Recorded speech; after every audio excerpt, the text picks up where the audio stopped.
everybody, it's Dr. Floyd and Dr. Grant from the Radio Adventures of Dr. Floyd. Last year, we held the Dr. Floyd in Your Hometown contest where we asked our younger fans to write episodes of the Radio Adventures of Dr. Floyd that take place in their hometown. That's right, we got some great entries and we want to thank everyone who entered. Our grand prize winner was Paul Styslinger from Birmingham, Alabama, and you're about to hear his episode. Congratulations, Paul, and big thanks to all you whippersnappers who entered, and keep learning about your hometown. There's history everywhere.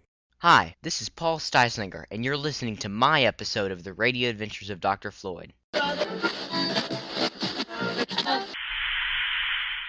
It's time once again for America's favorite show, The Radio Adventures of Dr. Floyd, brought to you by drfloyd.com.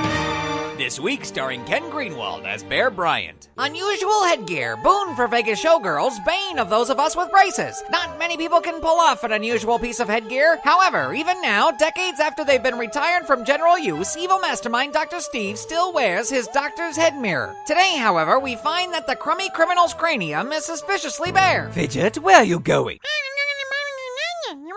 To get some barbecue. Oh, I'd love to go, but I can't.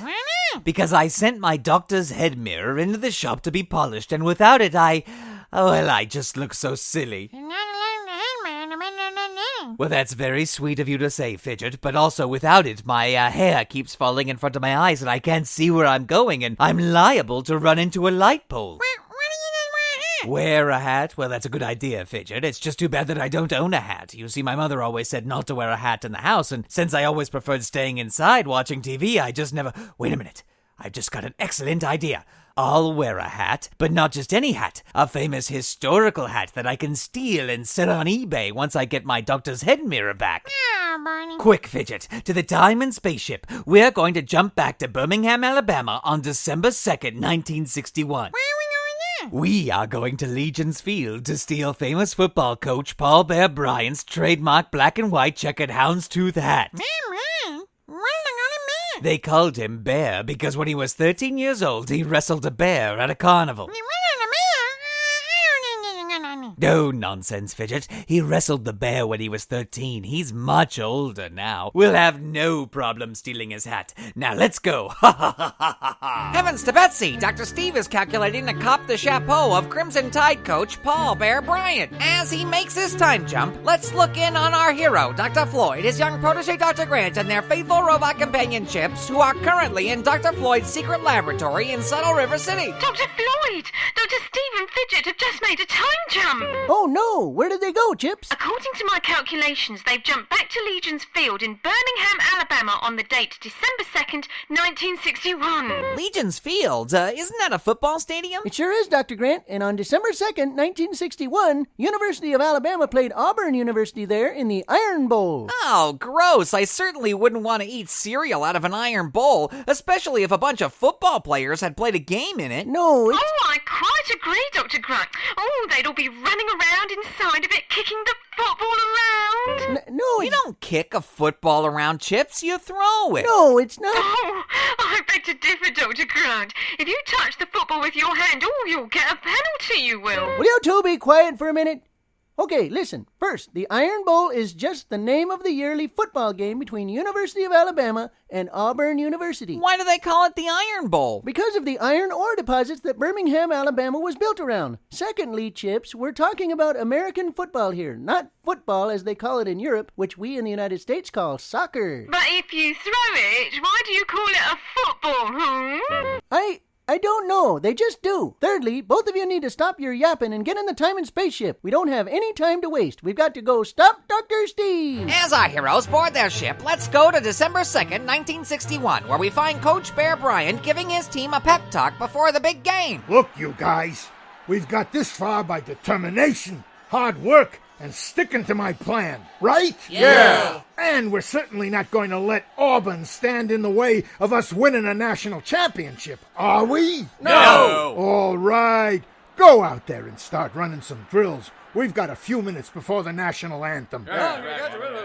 Excuse me, Mr. Bryant. What do you want? I'm a little busy here. I just wanted to say that I'm a big fan of yours. Ah, that's great. Now, run along. I was wondering if maybe my friend here could take a picture of us together. Yeah, okay. Yeah, make it quick. Great, okay, here we go.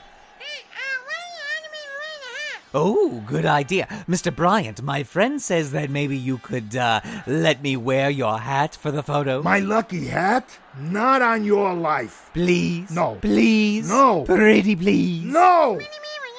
Look, I said no. All right. Well, if you're not going to let me wear it, the very least you could do is let me steal it. Hey, give me back my hat. Run, Fidget, run! Dr. Steve runs off with Bear Bryant's hat and Fidget close behind. This dastardly deed doesn't go unnoticed, however, as it's witnessed by the entire Alabama defensive line. Hey, that guy just stole Coach's hat. Let's get him. This entire spectacle has also been witnessed by Dr. Floyd, Dr. Grant, and Chips, who are currently standing at the field's exit, the very same exit Dr. Steve is now running towards. Stop right there, Dr. Steve. Floyd, get out of my way. No dice, Dr. Steve. You either give me that hat or you give it to those guys running behind you. Anyone who tackles the guy with my hat gets to ride in the front of the bus. Curse you, Dr. Floyd. Here, Fidget, catch. Dr. Steve tosses Bear Bryant's hat towards Fidget. It lands squarely on his head, engulfing him completely. Fidget stumbles around, and when he is finally able to pry the hat off his head, he is startled to see that he is surrounded by Bear Bryant and 12 angry Alabama football players.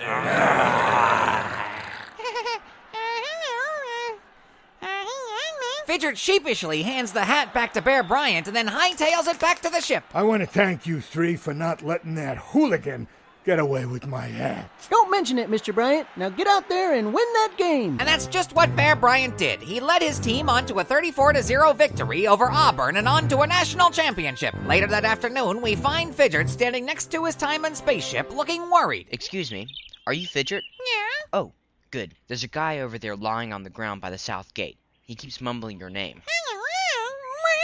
Well, apparently, he was running around and his hair fell down in front of his eyes and he ran smack into a light pole. He should probably get a hat or something. Fidget goes and collects Dr. Steve, and soon they are back on their time and spaceship, racing through the time and space stream. What famous historical item will Dr. Steve plot to pilfer in the future? Will Dr. Floyd be able to keep up his amazing winning streak against Dr. Steve? And will Fidget ever get to have his barbecue sandwich? Find out next time on the Radio Adventures of Dr. Floyd. Episode number SE011 of the Radio Adventures of Dr. Floyd featured special guest appearances by Ken Greenwald as Bear Bryant, Paul Styslinger as the football fan, and Maura Quirk as Chips. www.mauraquirk.com. Music for this episode by Jody Whitesides. www.jodywhitesides.com. This episode was written by Paul Styslinger and Grant Baciocco. Join the Radio Adventures of Dr. Floyd mailing list only at www.drfloyd.com/join. That's www.doctorfloyd.com/join. Leave us a voicemail at area code 818-332-3053. Episode number SE011 of the Radio Adventures of Dr. Floyd is copyright 2007 Dr. Floyd Industries. All rights reserved.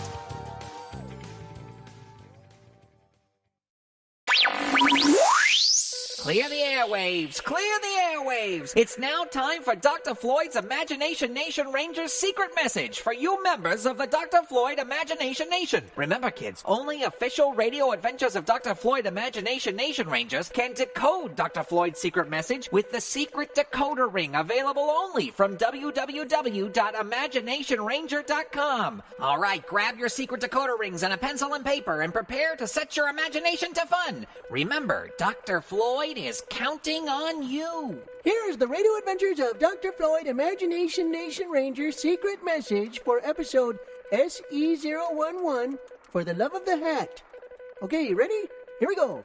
13, 1, 25, 3, 17, 14, 5, 3, 4, 8, 23, 8, 26, 8, 17, 15, 18, 13, 23, 18, 17, 24, and 15. That's it.